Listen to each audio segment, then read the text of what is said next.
Good morning, folks. I hope all is well. Today we talk about tasks. Today's topic circles around 5 key issues. First, tasks are designed and implemented to help students meet objectives. Second, tasks must be engaging.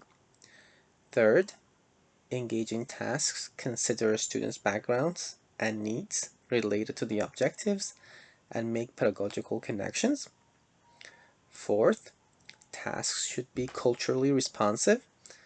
And fifth, students can be involved in the design and implementation of tasks. As you may remember from previous chapters, tasks or activities are what the students do to reach the objectives and ultimately the goals. For example, in the following objective that you may remember from the previous slides, completing a worksheet is the task or activity that the students engage in to demonstrate their understanding of inferences. Is it an effective task for this purpose? Maybe and maybe not. The effectiveness of a task depends on some factors that we will now look at. Tasks should be engaging. This simply means that in the availability of other choices, students should choose our task because it is inherently interesting or meaningful to them. And research shows that engagement leads to learning. But how can engagement be achieved? Engagement comes when task elements are designed to work for students. And this requires us to look at task elements. Tasks are generally made up of two overlapping parts, process and product. As the name suggests, task process refers to what the students do and how they do it during the activity, and task product refers to the outcome of the process, such as artifacts, completed worksheets, essays, etc. Now let's take a closer look at these elements. We will start with task process. Task process includes 7 aspects. First is instructional groupings. Simply said, how would you group your students? Would they be working together or individually? If in groups, would they be working in homogeneous or heterogeneous groups? If in homogeneous groups, what factors are you basing your grouping strategy on?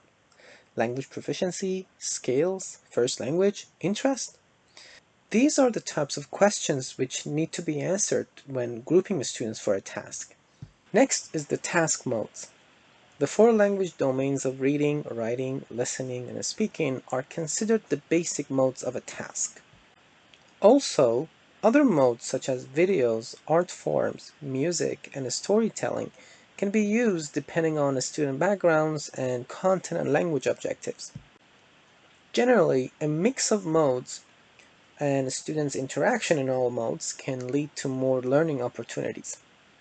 So, now that you know this, what do you think about the written mode of completing a worksheet on inferring the meaning of the 3 little pigs? Should we enhance it by adding more modes? Another aspect of task process is its structure. How structured is a task when it comes to students' input and output? In other words, how does a student's agency play a role during the task? Are students allowed to make choices, or do they have to follow strict instructions, or a balance has been observed? Another element of the task process is its time and pacing, which is simply about how much time a teacher reserves for the completion of the task based on their students' pace of learning. We know that students learn at different paces, so it's important that teachers allow for enough time for students to complete the activity. Another aspect of the task process is scaffolding. By definition, scaffolding is supporting students' learning by employing appropriate strategies, such as modeling, clarifying, and praising. Scaffolds help bridge learning gaps, and teachers should plan differentiated scaffolds to help students successfully complete the task. An important part of the task process is role definition. What is the role of the teacher? What is the role of the student? For example, when the students work in groups, what should they do? Should they research and share? Should there be a group discussion? Should there be a group representative? Should someone take note? Should someone create a Google Doc? And many other roles that could be defined based on the objectives. And research shows that when the answer to most of these questions is the student, it is more likely that the students will be engaged in the activity. Students could assume such roles as writing test questions, conducting peer reviews, leading brainstorming sessions, explaining tasks, forming expert groups, decorating the classroom, providing feedback, searching for resources, finding cultural facts, creating choices for products, and many more roles that they could assume in the process of a task. Resources or text are another element of the task process. During a task, students could potentially work with a variety of resources, including text, videos, worksheets, etc. Like other aspects of the task process, resources should be chosen and used in a differentiated manner. While we're at it, you will be doing a text analysis in your next class. Finally, an essential part of a task is the tools the students use to complete the task. Depending on the objectives, a variety of procedural tools such as books, computers, software, scissors, etc. can be employed. Alright, now let's take a short break and we'll be back with the elements of the task product. While enjoying your break, think about the ways in which you have employed these elements in the tasks you have developed for your students. Alright, welcome back. Now that we know what goes into the task process, let's take a look at the task product elements. Tasks have perceived audiences and modes. The audience of a task is whoever sees the product. It could be the teacher, the students in another school, parents, community members, the world, and so on. Interestingly, research shows that the task is more engaging when an audience other than the teacher views the product. That's why peer reviews are very common. In fact, the higher the stakes, the more likely that the students are engaged in the task.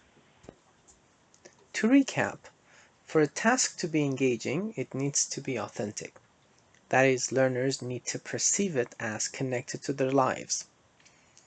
Further, a task needs to be interesting. That is, students should find it meaningful to them. Moreover, a task needs to provide students with opportunities to engage in social interaction with peers, teachers, experts, etc.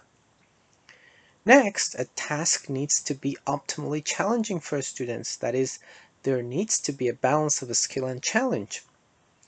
Also, a task needs to provide students with a sense of agency in choosing task aspects. In other words, a task should provide students with a balance of autonomy and structure. Finally, an engaging task provides students with a range of resources to receive just-in-time feedback and scaffolds to progress. Before we conclude this slideshow, as a refresher, let's talk a little bit about culturally responsive pedagogy and how important it is in the task design process. As you may know from your previous readings and or previous chapters, a culturally responsive pedagogy is one which considers and celebrates students' cultures and funds of knowledge in the teaching and learning process. Effective tasks are culturally responsive. That is, they use culturally relevant resources to make pedagogical connections. These general areas within cultures might contain significant information for teachers to help their culturally responsive pedagogy. Also, a culturally responsive pedagogy will help promote cultural awareness, engage learners, and enrich the content by giving students interesting facts about different cultures whenever they fit. Alright, today's task is writing the tasks part of your lesson plan.